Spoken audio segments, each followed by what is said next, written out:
This is the Ordinary People Doing Extraordinary Things podcast. We've kind of hit a little bit of a bump in the road with regard to our consistency. So it's good to have you guys back on. This is Sean Snow and his daughter, Stephanie Snow, and they both just completed Ironman Lake Placid. We had them on, 6-8 weeks ago. And we were talking about just, the dynamic between father and daughter and racing endurance events and all that. And this race was on their schedule. So a couple weeks back, they raced it, and we're here to kind of recap it and talk about how it all turned out. And this is going to be fun. So I do want to say I did a little homework as usual. And hey, Steph, nice run. Thanks. Yeah. We talked about that right after. Another 5 more miles and she would have had me. So Steph ran a 4:17 run and you were 4:19.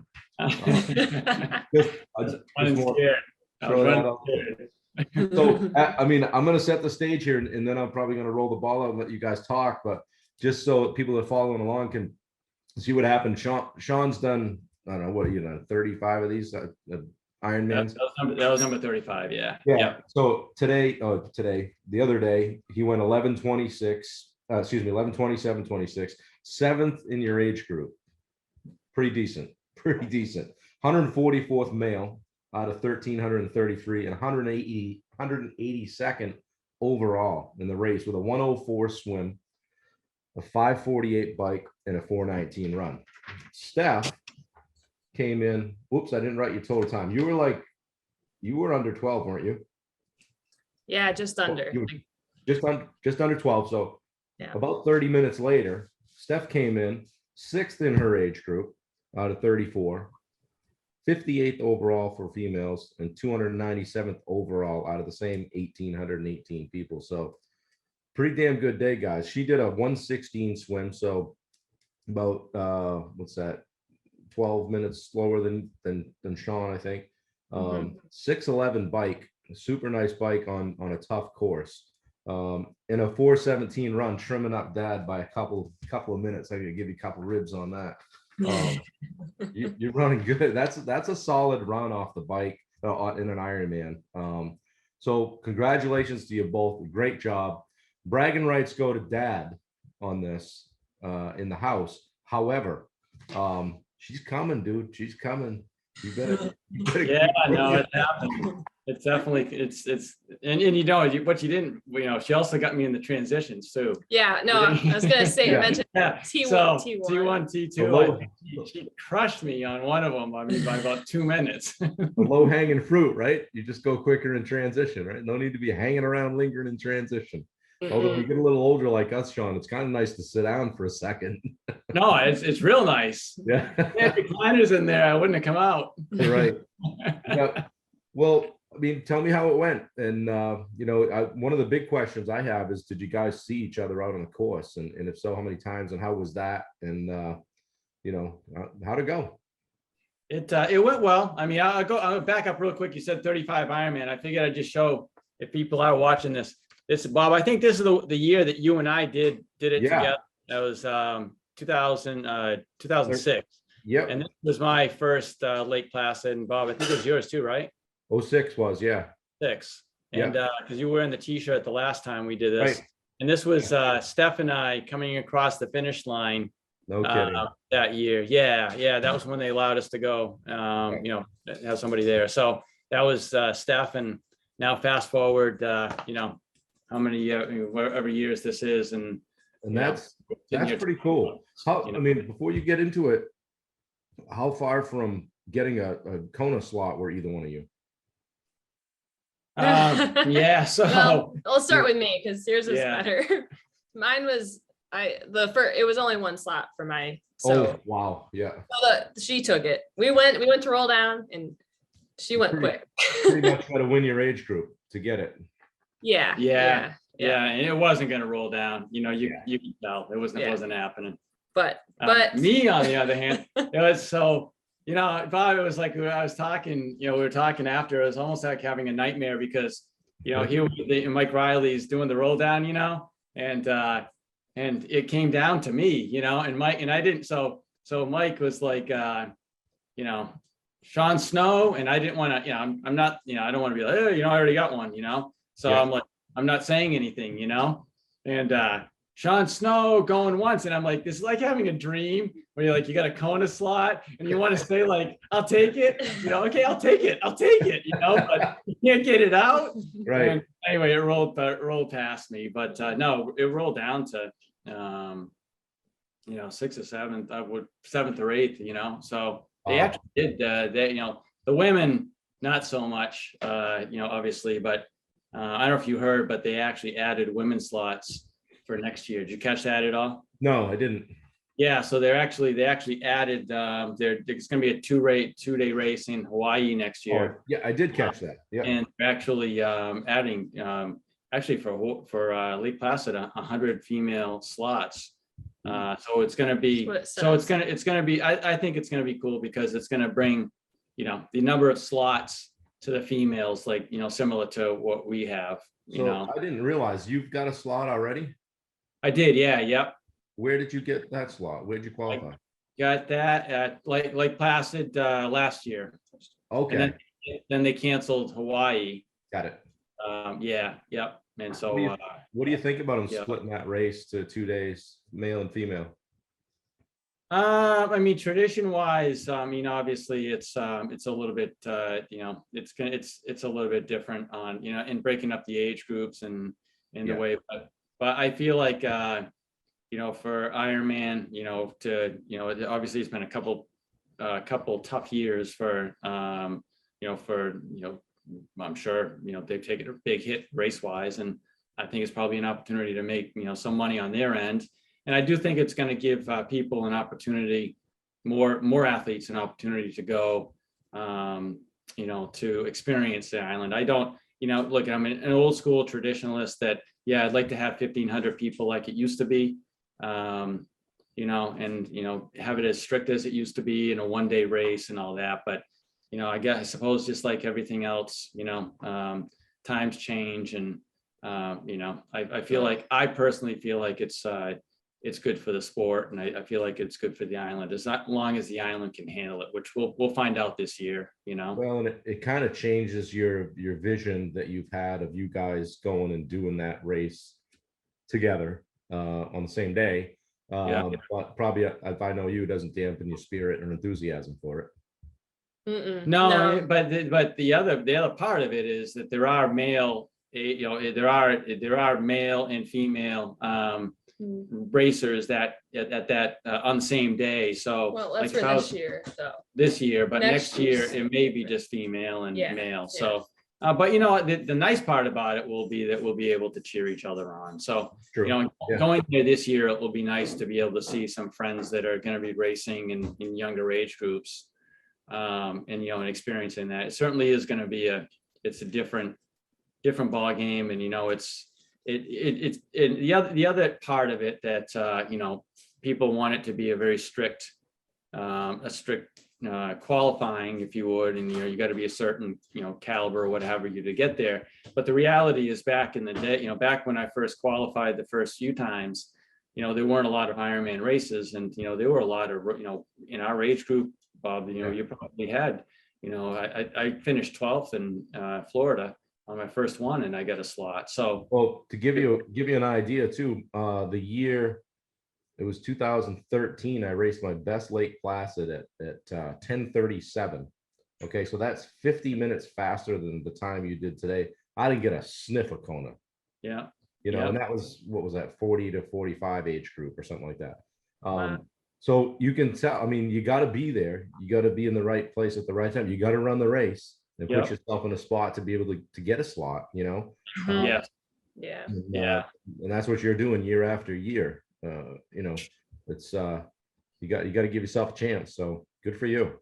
So Steph, if that's the goal, then you must have signed up for next year. Yeah.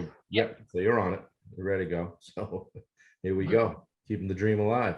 So how'd it go? What were some of the challenges? And I know you, Sean, and I know Steph, you're not any different, but when you encountered stuff on the day, you just plowed right through it. But what are some things you ran into? Well, I'll tell you, I mean, this is something that nobody really even knows about. We didn't really talk too much about this prior to the race, but Steph I talked to Steph Monday night before the race, and Steph wasn't feeling good. Oh, wow. I got the call and she said, yeah, Dad, I'm not feeling great. And I figured, okay, either she was tired or, she's coming down with something. And obviously she was coming down with something, and she ended up, she tested, for COVID and, tested negative. Good.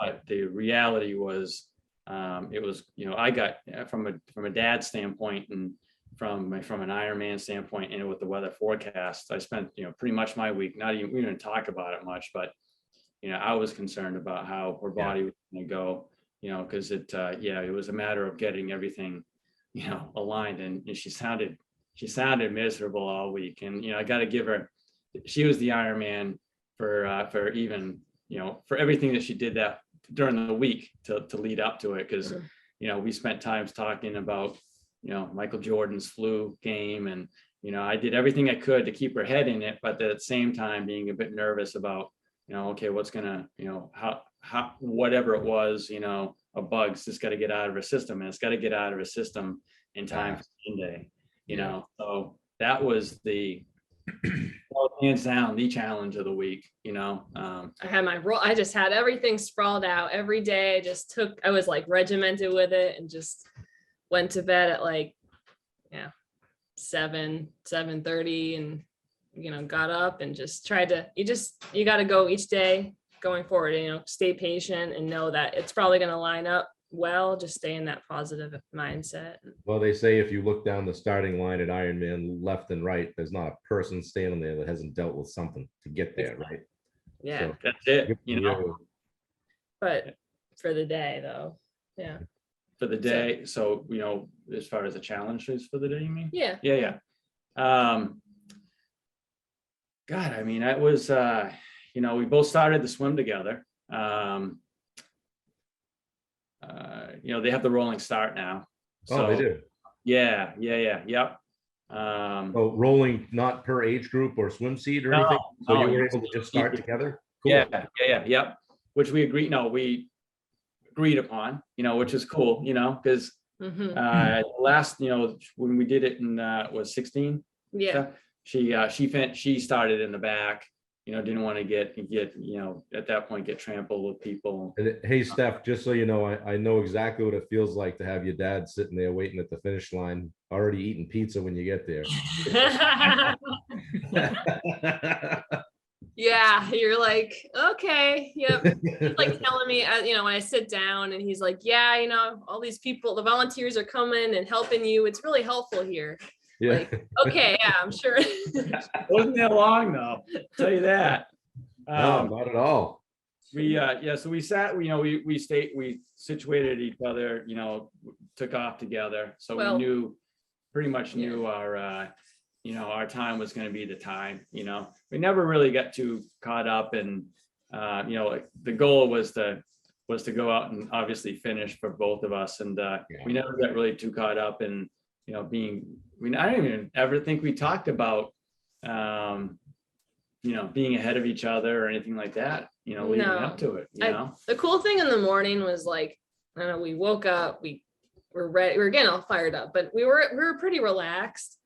Like when we got to transition at like 4:30, we got, pumped our tires, got the Gatorade in, and then went over, put our special needs bags over there, and then we just hung out at one of the breakthrough performance tent. They just let us put our stuff there during the day, and we just hung out. We put a yoga mat out, and we were just watching everyone kind of chaotically running around, like we're just hanging out, and it was more of a relaxing morning, which was it really was. It was like, wow, we're doing an Ironman. Yeah. You grew up in that environment, really. So, for you, I can understand how you would be able to just kind of sit and chill and take it in stride. And after watching Dad do a bunch of them, you know what the day is all about. You've spectated a ton of them and been around it. So, but it is nice. Like I've got a couple friends that are, super chill on race day, and I've got a couple that are just zipping all over the place and nervous energy and forget something simple and easy. But good for you for just chilling out and taking it all in and enjoying the day. I always say that it's for Ironman, for me anyway, it was a lot more about the training and the lead up and the people I met along the way and all the crazy stories I would have about stupid stuff that would happen on a bike ride or a run. And that the race is really just kind of graduation day, and you got to take time to enjoy it while you're in it. I mean, that might sound funny to somebody watching this or listening, that because of how painful it is, but you got to have a good perspective when you're out there, because you're on the right side of the grass and you're participating in a world-class event and you're absolutely qualified to be there. That's a pretty good feeling. That's right. That's cool. Yeah. So Steph, did you deal with any adversity during the race, or any flats, any cramps, anything? So I felt pretty good. The bike was going really smoothly, I would say, for me. Like I held it. I like wanted to pace it for the first loop and then get that second loop when, once it starts at mile 80, you just start going more and more. So it's funny because the minute I was like, wow, my bike's going well, there's nothing that's happened, then my chain dropped, which, I mean, that's not, like, it didn't take long to get it back on. But that was the worst part. That was probably like the most thing that stopped me the most there. But then I think, in the run's always going to hurt no matter what. So, I mean, I had a little bit of like a patellar thing happening, started like in the patella, my right knee on the bike, and then kind of was like affecting me a little bit on the run. So, but it wasn't like that was, for that to be the worst thing of the day, was like totally fine for me. So you kind of came around on race day as far as how you weren't feeling well during the week. When you got to race day, you were pretty well clear for takeoff. Pretty well cleared, yeah. I mean, I had some good like congestion stuff throughout, but it, like, some parts didn't sound too good on the run, but then I just like, got it out and then just go and got the brain off. Yeah. The cool thing was on the bike, on the down and back part, when you're in like after Hazelton. Yeah. You go, so when you come from the side street and then you go take a right up, and then you have everyone else that's going down this way to go back. I took that right and I was going to the down and back, and Dad was coming right over. So we saw each other just at that time, and then I looked at my watch to see how far I was from him. That was the point of the race. The swim, we never saw each other. We never saw each other come out, and we didn't know I didn't even know if she was ahead of me, behind me, blah, blah, blah. But when it's, the concern for me, again, as a dad, Steph to me is still, 12 years old. So, right. Through the descent, the descent this year was, it wasn't, I wouldn't say it was disastrous, but it was pretty sketchy in some areas.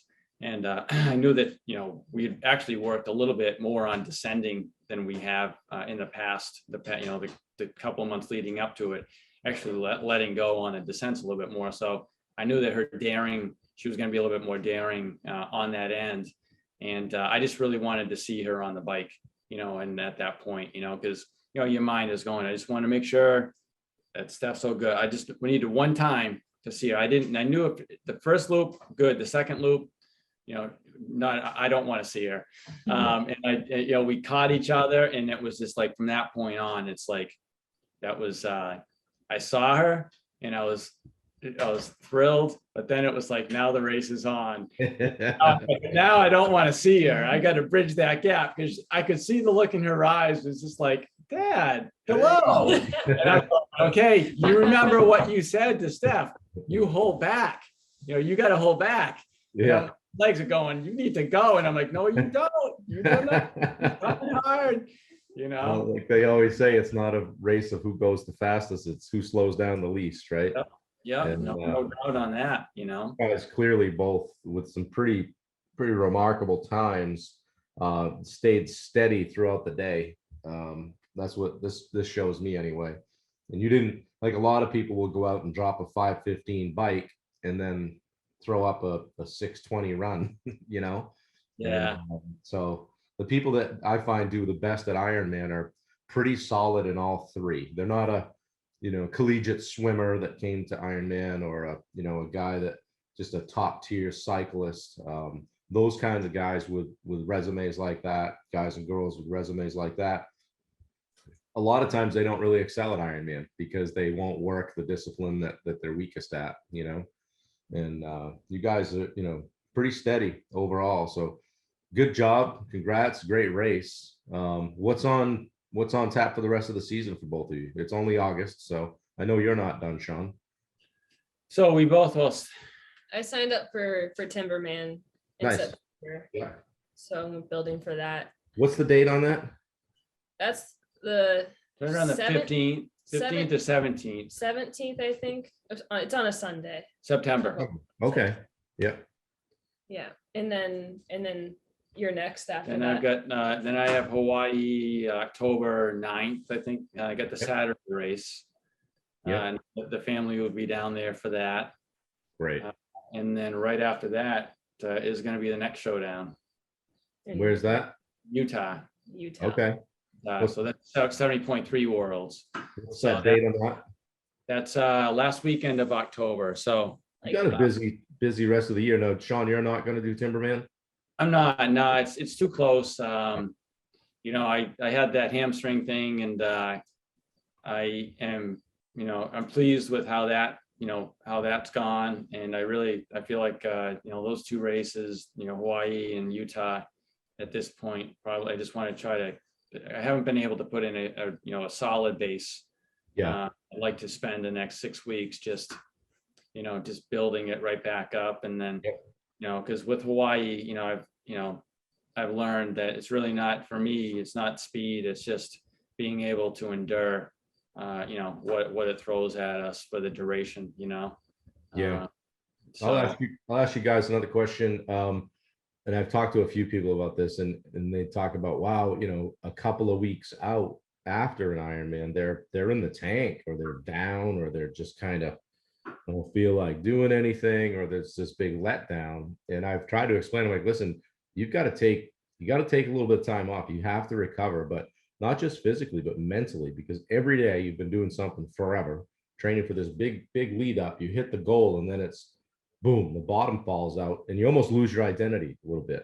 Yeah. I know that you get right back on your bike the next week, Sean, and you're, doing active recovery and all that kind of stuff. But I mean, what would you say to somebody that's feeling like that like, wow, they hit their big goal.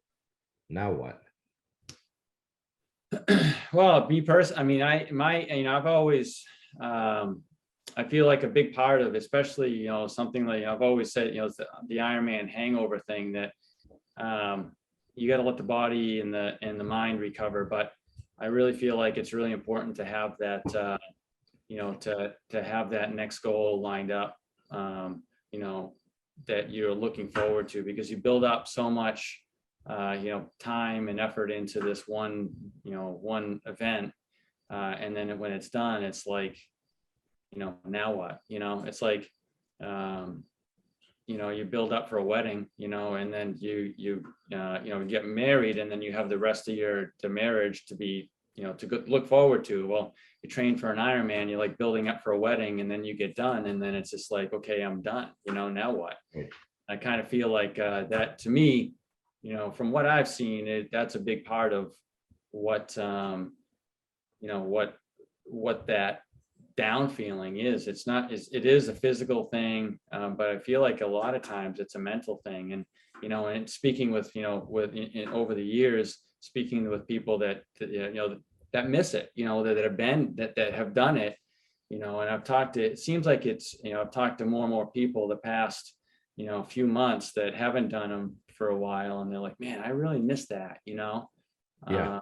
And I kind of feel like that's an important thing to have, whether it's you have a sprint triathlon coming up in 3 weeks, or a marathon in the fall, is always to have something, something lined up. And, it's not cheap. I mean, it's a lot of money for these races. And, but I've always said, and I still really believe that it's been worth it. It was worth every penny that you spend, signing up for them, because, that's what sparks this, that keeps that, that quote hangover, Well, it ends up being your family trips, your vacations, and your, unless you're just made of money, that's where you're going to, if you're spending a fair amount to do an Ironman, that's your family vacation, Yeah.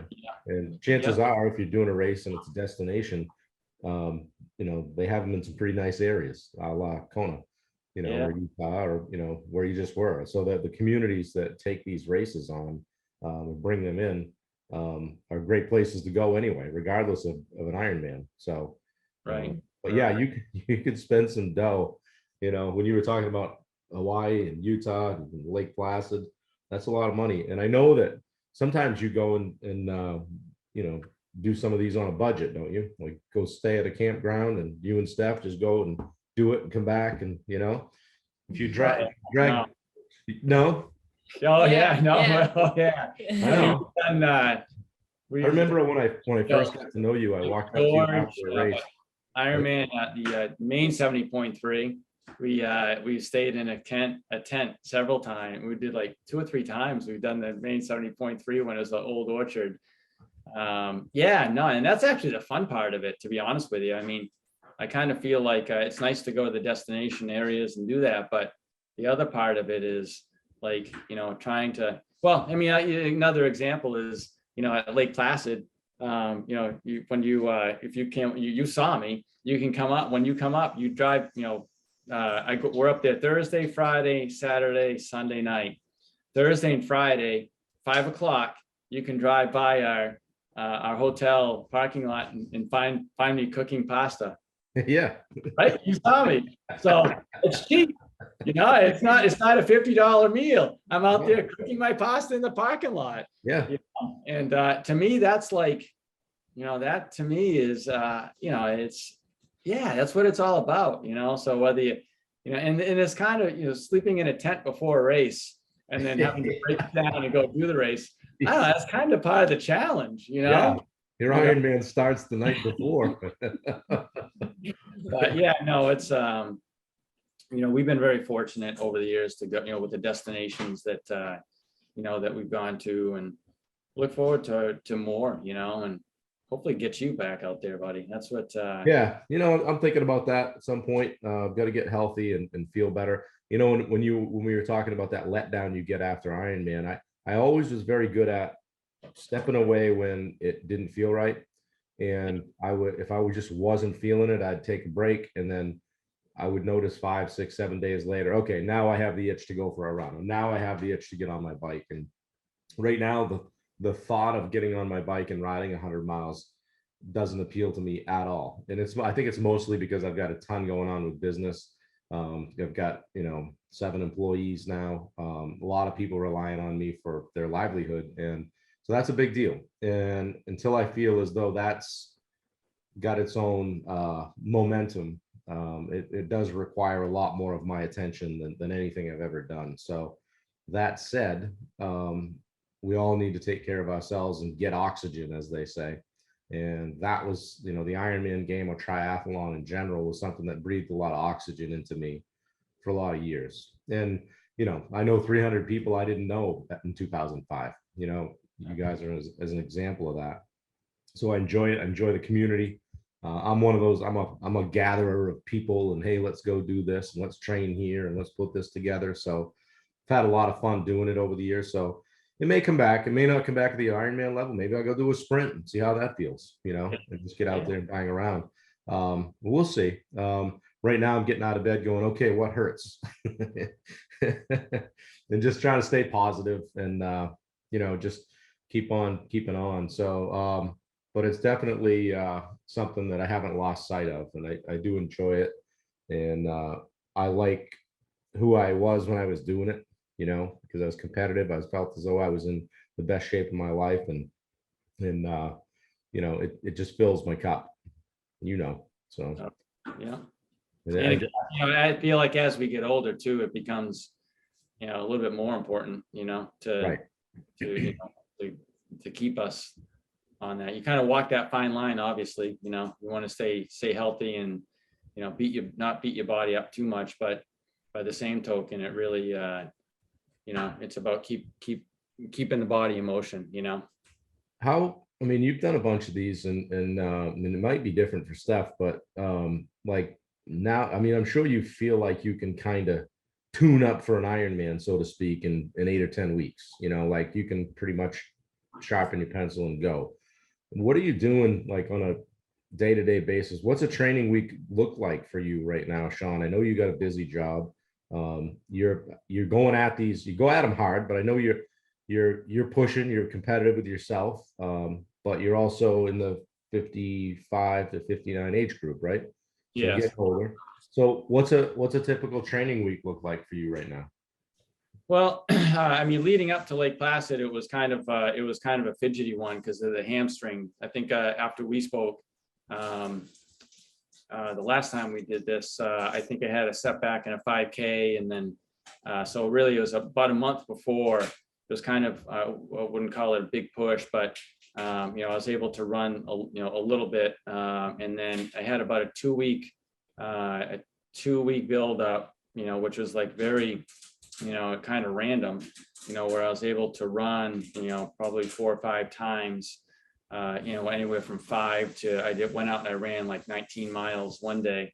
Yeah. It wasn't my traditional build up for that. And then I had this like 10-day, almost 500 mile on the bike, just a huge, just hitting the miles that I could. But right now, leading up to Hawaii, I mean, generally, I try to get, I'm going to shoot for, 30 to 40 miles of running on the bike. I'd like to be, 30 to 40 miles of running, and then bike time, I'd like to say between 10 to 12 hours a week. And then, I'll try to have a couple of bigger swim weeks before Hawaii. But, like this week, Saturday I went out and did like a 6-hour ride. Sunday was a 19-mile run. And then during the week, because of my job, it's kind of like maybe an hour to an hour and a half bike. And then anywhere from 8 to 15-mile run before work. And then I swim for 15 minutes at lunchtime. And then maybe a little bit at night. But the stuff at night, I'm learning, as I'm getting older here, that the 2 workouts, that third workout is more like, should be just like more of a yoga or just a core type thing. I got to let the body kick it down a notch. Couple of things that stand out to me in what you just said, and a lot of different people listen to this, and they're not all Ironman people. And you just said 8 to 15-mile run before work. So, I mean, if you think about that for a minute, this guy gets up early, guys, and he's going at it. So, if you're getting out of bed and wondering, where the coffee and donuts are, that's not what Sean's doing. He's out there running miles. The other thing you said to me is 15-minute swim at lunch. So that's getting to a pool or body of water, getting geared up, and then to only swim 15 minutes. I mean, that's a pretty good commitment to be working on your craft for 15 minutes, but it sounds like you probably get a lot of work done in that time. That's probably what you've got for your lunch hour, right?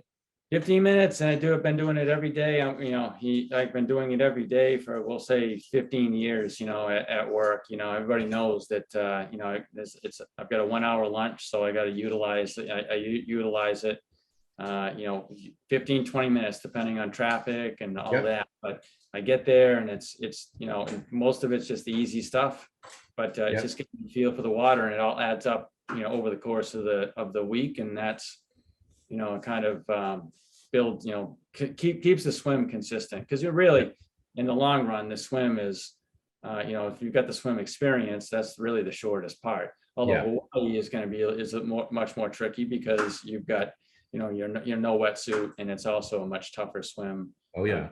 So it is no joke, and that's one thing that I do have to light the fire under my butt on is do that. The other thing that Steph and I have just recently done the past couple of months is we started, I'm old school, and we got the Wahoo kickers. Yep. Do you have one, Bob? Yeah. You've got the kicker, so the one that you take the wheel off the back, and So we did, leading up to Lake Placid, I feel like that's a good tool that I really, being a spin class guy and trainer, I enjoy the spin classes and all that, but I really was quite pleased with the kicker, and then we used the Ruby app. And we were able to do the Lake Placid course quite a bit, and that's what I plan on doing for Hawaii. So it'll be nice to be able to get up, be on my bike at 3:30 in the morning and be able to put out 2.5 hour bike ride before work, and utilize it in that way. So that gives you an extra tool, if you would. Pretty good way to squeeze it in. So I mean, you guys are doing a little bit of training together. Steph, maybe you can talk for a second on what's a typical week for you, and what does your Ironman training look like? So it depends. Because I'm working right now, I'm working per diem at the hospital. So my prior to for Placid, I was working probably sometimes 5 days a week, sometimes 3. It all depended on each week, but I was doing a lot of my workouts in the mornings too. So like the days I had 5 days a week of work, I would get that long run in the morning. Like the longest I had was 16 before work, which I had never done before. And it was definitely an experience to do that before. When you brought it up, like I was just like, yeah, it's crazy, but like doing I don't know, it all flip-flops every week. I just kind of gauge off of how I feel each week. But like now after Ironman, and I've kind of recovered, so swimming last week and then starting up this week, I did today I did a bike and a run, so like 30 mile on the trainer and then 7 mile run. So it all depends each week. But I got to tip my hat to Steph too, because she works here in Concord, and she lives in Epping, so it's about a 35-minute drive, right? To, just to get here. And she's, I mean, sometimes she's beating me to Concord, so she's getting up earlier than I am at some points to get her workouts in. I mean, and that's, that inspires me even more, right? That she's willing to do that, and it's just like, okay, well, what's my excuse, and then sometimes we haven't, only a couple times we've gotten on the kicker and been on the course together. That could be fun. Yeah, you guys. It could be a problem. I tell you this really quick. So we did Ironman, we did the Placid Sunday, and came home Monday, and we both had Tuesday off. So Pam had to work, so Steph and I are hanging out. We decided to go to the pool, and we were doing hundreds. So our goal was, I don't know, 15 100s, I think it was. And we had our own lane. And I said, so we said, okay, we'll go on the top. And I said, now, Steph, easy, right? Right. First one. It was just like, we get back and we both come up to after the 100, we start laughing. We're laughing hysterically. And I'm looking at her like, and she's looking at me, and we're going, no. It was just like, here we go again. So we do, it's fun to train together, but we're learning that it's not always a great idea to do our runs together, or it's turning into what it always turns into with most people is, hey, let's get together for an easy ride, and never happens. The only way you can really go easy is if you go by yourself. I remember we took off from my house one time, a few of us, and Rick, my friend Rick Durgan, was pulling, and I looked down at my power meter, and I'm like, dude, I cannot do this all day. So whatever, when I'm done, I'm gonna be done. And when I was done, was on the way down from the top of the cank, and one of my legs just froze like straight out. So I'm coming down the cank pedaling with one leg. Oh my gosh. And they're like, you need to call for a ride. I'm like, I'm not calling for a ride. And then I made it to like Freiburg, and I had to call for a ride. Oh. But that's what a training with friends will do to you, you know. And I had to eat. I ate everything I had on board at the top of the Kangamangas Highway. I didn't touch it. I was in trouble. But it's good you guys have each other, and it's good you're doing some trainer stuff too, because you can be a little bit more controlled environment. And it's pretty hard to get run over on a trainer, and everybody's out there texting and doing God knows what while they're driving today. So be careful when you are out there. Some bad things happen, so just be cognizant of that and be aware all the time. It's crazy. I don't miss that part of it, and I've actually rode my fat bike a bunch and just kind of stayed in the woods a little bit, you know. Yeah, Mhm. yeah. Hasn't been a bad thing. Do you guys do anything to mix it up? Any kind of cross training? Anything other than swim, bike, run? Hiking. Do. That's right. Yeah. Hiking. Yeah, I'll get an early morning pick from your dad. He's at the top of Lafayette, you know, and I'm just digging the sleepies out of my eyes. Yeah, right. I think that was for me. That was the hiking is for me. We both do some core stuff, not a lot of weights. I keep saying this, but I really need to start hitting the weights a little bit more frequently, a lot more frequently. Yeah. Hiking to me that really helped me get through the Boston situation and then be able to pull off what I pulled off at Lake Placid, I think, because I pretty much lived at Lafayette almost every weekend, probably I'm going to say I did Lafayette at least 4 times before Lake Placid because I couldn't run. Yeah. I found out that I could hike, and the leg strength gave me what I had. I didn't have the run the run turnover and the pounding that I would have liked to have had, but I feel like the hiking really, and I do feel like since I've discovered the whole hiking thing, it really does add this whole new dimension of strength. I mean, you get this soreness from hiking, especially from the bigger hikes. You get the soreness, and then once you get over the soreness, and I feel like that's something that you can't really touch too much on the bike, swim, bike, and the run, but you can on that hiking. I call it hiking legs, and if you've got hiking legs, and it takes me a few tough hikes to get them, but once you're there, you're like, oh, okay, now we can go, But I'll tell you what, getting there is some suffering, there's some long days of working your legs, especially on hikes like that. Lafayette's no joke. What's that loop? Franconia Ridge Loop it's a beautiful hike. But it's that's a solid 9 to 10 miler, right?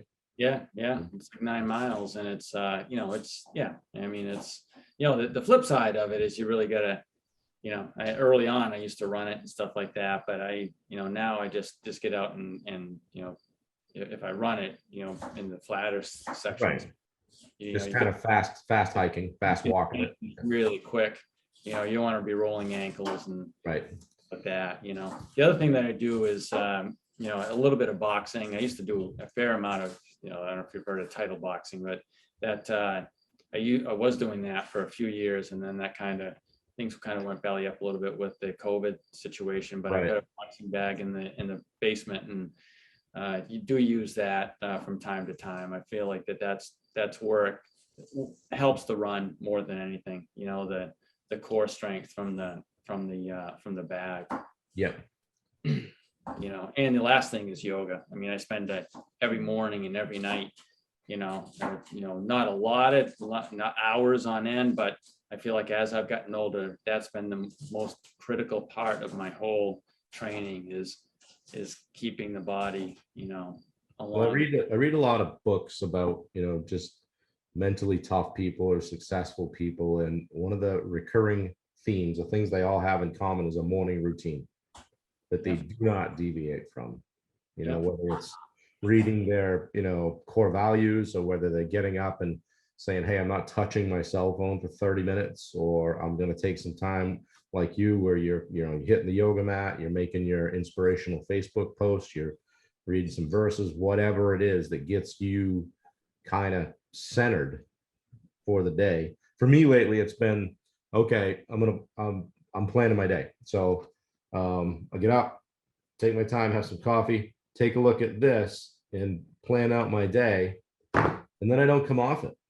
And that way, if they get to the end of the day, I'm like, all right, no, that was a successful day because I got everything done that I wanted to get done, but at least I had a spot to jump from, And the crazy thing is, if I tried to squeeze Ironman training into that thing right now, it would be horrifying. But sometimes I think back, I'm like, how did I ever do that?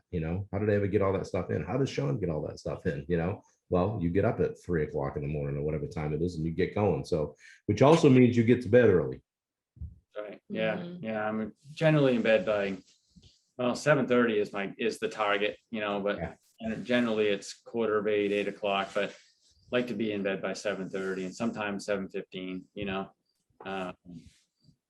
just you can't I can't walk that line like I used to. And I do miss, I miss, watching things, and I miss that end, but it's definitely worth the worth that, and I'll tell you this. I mean, I feel like, I know once you iron things out a little bit on the, with the business and stuff like that, I feel like you can get there, man. It's just, you got, once you press send, man, once you go on and you say, boom, I'm in, it's just like, okay, here we go. How am I going to do this? That's the face. To be honest with you, I don't feel like, I tell people this, like, especially with experience, like, I don't feel like it takes, the hours and hours that we feel like it takes, especially with experience, and you may not feel like you're in the shape that you needed, that, you feel like you have to put that time in, but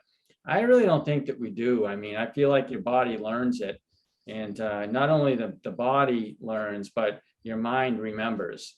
And, in the long run, whether it's a half iron or a triathlon or a full iron, it's a day.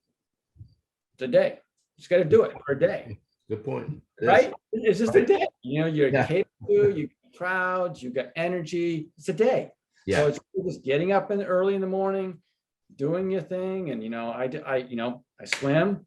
And when I come out of the swim, that was Monday. Now I'm in Tuesday, Tuesday, I'm on the bike, and then I get done with the bike, and now it's Wednesday. Now all I got to do is run 1 mile 26 times, and but I really feel like the biggest thing is pressing the send button. Yeah. Figuring out, saying, okay, next year it's time for me to get my ass back in shape, and okay, I'm committing to main 70.3 or whatever it is. And it's there, Well, it's funny how like the takeaways from an Ironman or the skill set or arrows in your quiver that you feel like you have with regard to mental toughness as it relates to life in general. And you're like, whatever it is you run into, you're like, okay, well, I know how to hurt for 10 to 15 hours. I can deal with whatever's on my plate today from a business standpoint, or whatever I got to get done on a job site, or calling somebody, or paying some bills, or whatever. The old "this too shall pass" thing, right? But when you're 8-10 miles deep into an Ironman marathon and you're not feeling great, and you got to reach back into that bag of tricks and go, okay, how am I going to get through the next bunch of miles? That helps you with your mindset. And you start to, it makes you stronger. I mean, Steph, you must see it you're young. So, you run into stuff. Have you had times when you're like, you know what? I got this. They're friggin' Ironman. Yeah, no, I reflect on it because, and then, even during the Ironman, it's during this one, I was counting for the whole marathon. Yeah. To 12. And I would just count 1, 2, 3, 4, like at a slower rate. But and then and then in other aspects of life, not counting, but just trying to break each part down into what the problem is. And then that helps with the outcome. Like your dad said, 26 1 mile repeats, basically, with a buffet at the end of every one of them. Actually, that's what I'm just out here running aid station to aid station, baby. Bring on the snacks, So chips are good. You just can't sit down. Right? No, don't sit down and don't look behind you. Don't stop. Well, guys, it's been great to catch up. I've been wanting to do this, Sean. I'm glad you reached out, and I've been wanting to recap it with you and kind of see how it all went and see who came out on top, so to speak. Even though I know neither one of you care about that, and that you either of you just as happy to see the other one do great. Nice job. I mean, very respectable times. You guys are right up there in the tops of your age group, so you're not just doing it; you're doing it at a high level. So you're not out there just checking the boxes. You're going hard. You're being tough.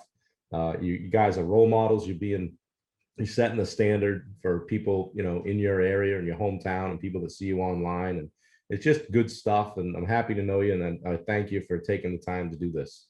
Thank you, Bob. Thanks for having us on, Thank you man. And look forward to catching up again soon. And I'm looking forward to being out there again with you soon. All right, guys. Well, good luck. I'm sure I'll talk to you before Kona and in Utah. And Steph, good luck with what you've got coming up, and good luck at Timberman and all that jazz. And we'll be following along. Thank Sounds you. good, All right, buddy. guys. Thank you.